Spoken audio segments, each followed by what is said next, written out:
Hello, in this video I will show you how to create a drop-down list with data validation very quickly.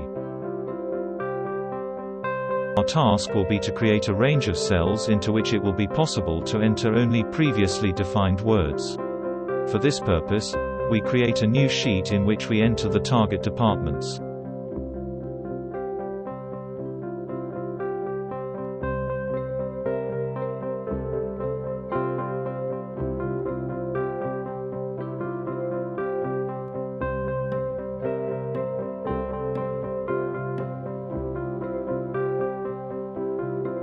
Now we select the range of cells and go to the Data section and then click on Data Validation. Because we selected cells, cell range parameter was determined automatically. If we want to change it, we can do it now, but in this case, there is no need to do so. Now we need to check if the list from a range option is selected. After that we click on little square next to enter a range or formula button and select our list. Last thing we have to do is to click Reject Input.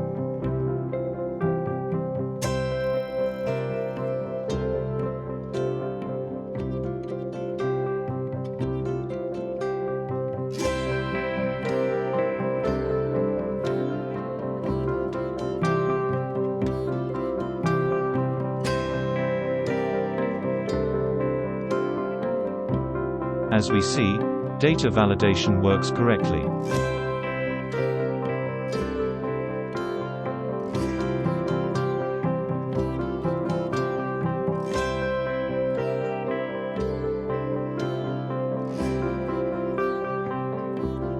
Better sheet organization of the spreadsheet. I recommend hiding additional sheet with department list.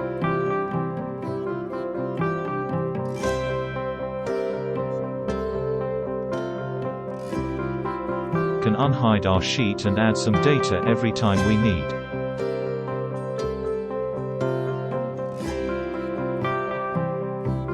Thanks for watching and see you next time.